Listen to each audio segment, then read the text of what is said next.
Hey everybody, Daryl and Holly with Exquisite Exotics here.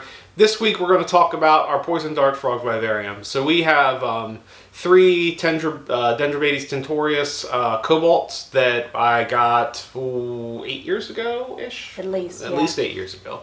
Probably right around 8 years. So we set up that vivarium and somebody requested that we do a video on it a while ago. And of course, we haven't had time yet with all the for sales and breeding stuff with the ball pythons. So we're gonna take this winter and try to catch up on some of those requested videos. So we're gonna go ahead. We're gonna go to the vivarium, set up there, and let you take a look around. All right, so here's the vivarium. I kind of am stepped back so that you can see the whole thing. I'm gonna zoom in and kind of go over some of the features. So we just fed the frogs. So here's two of them. There's actually three of them in there, but I only see two right now. Let's see if we can focus in. Oh, look at that. The focus is okay. So you can see them eating right now. The other one I'm sure will come out shortly. Yeah, they normally hide up in the back.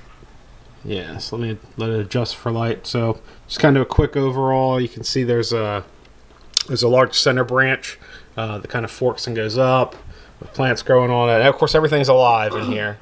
And then we let this side grow up so they have a nice hiding spots, you know, because they like areas to hide. It's amazing how good of climbers, too. They'll climb right up the whole way to the top of this thing. And then in the back, you can see we have some misters. So that's a misting system from Mist King. Mist King, yes. Mm-hmm. And then lights up front, but we also have these, it's kind of hard to tell there, but they're screened holes for ventilation. And then at the bottom here, you know, we have our soil and drainage layer, and we actually have underneath here in the stand, we have a catch. So under the drainage layer, I actually have a hole drilled in with a bulkhead in there that drains out any extra water. So what I really, really love about the vivarium, is we put this one. This is their second vivarium and the bigger of the two. There's a third frog hopping around. This is the bigger of the two. We built this probably 3 or 4 years ago, I would say.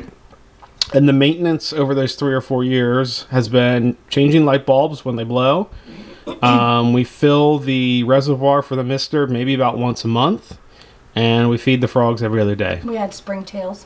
We had springtails and isopods occasionally to keep the vivarium bioactive, you know, going well. And replace one of the ventilation cups because of a cat accident. Well, yeah, that was that cat. But that is literally what we've done. Yeah, I was trying to go through how little maintenance is. It's so small. Trim the plants occasionally. So, you know, it's really, really low maintenance. Have a vivarium. It just kind of handles itself with no cleaning. You know, in 3 years, I have not cleaned this thing of like poo or anything. So it's actually really nice to have something like this where it's so low maintenance. I mean, really, really is. Trying to get the dart frogs in there eating while we're chit-chatting. You can see the third one's hiding in the back there. But yeah, just super low maintenance, easy to take care of. And we had this one custom made. Unfortunately, we had it custom made twice, but we had it custom made. And one of my favorite features about this, and most people don't realize it till I point it out, and that is because it was custom made, I had all the holes drilled in the glass for the top for the ventilation and the misting system. I also had holes put in there for fans because I wasn't sure whether or not we would need to add fans in for more air movement, but it actually seems to be okay. And there's a hole drilled in the top. There's also a temperature probe in there so we can keep an eye on the temperature. But most people don't notice it until you say anything, but we're looking at the front here, and you're not looking at door seams. That is, to me, one of the greatest things about this. So this side, you know, we didn't just clean the glass. It's all foggy. But the doors, the sliding glass doors are here on the right-hand side. So, it's, you know, just as easy to get in from the side as it is the front. But when you're looking at the front, which is where most people go to look at your vivarium, in almost every store-bought vivarium you get, the doors are in the front. And it blocks part of your view. And to me, it's like... it's one of those kind of super annoying things. It's really not a big deal, but it's annoying just to look at. So we had the doors put on the side of this one so that you can enter it from the side. Since it's a display, we don't need to worry, and not like a breeding thing, we don't need to worry about getting into it, you know, having a row of them, so you have to be able to get it from the front. It's just one by itself here. There's plenty of space to access from the side. So doors on the side, so you get this nice pretty view and not have any doors obstructing your view. I think that covers most of the features. If you have any questions at all about it, please, go ahead and put them down in the comments. I'd be happy to answer them.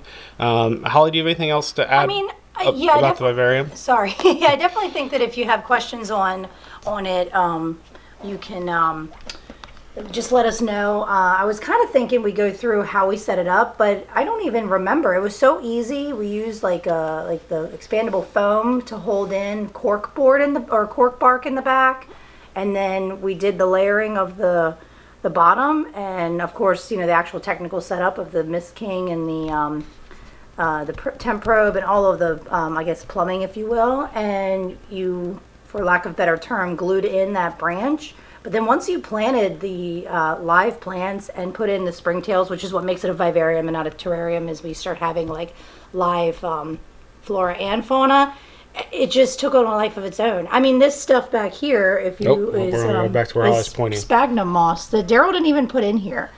I don't even know how that happened. So I'll go over a little bit.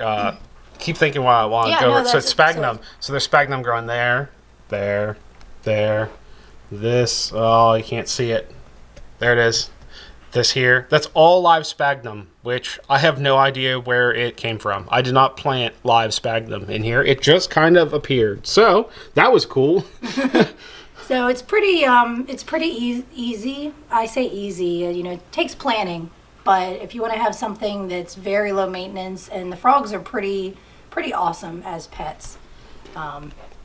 And they're beautiful. And they live a long time. Like I said, we've had these for 8 years already, so all 3 of them. Where did we get them from? It wasn't Josh's Frogs. No, it was a local vendor. I don't remember. I have their card still, but I don't remember their name off the top of my head. But, I mean, they're very it's a local big dart frog breeder here, actually really local to us. I think they're near Frederick, like within 30 minutes of us. Okay. We got them at a local Repticon at one point. Yes, that's right. We got them at Repticon. So.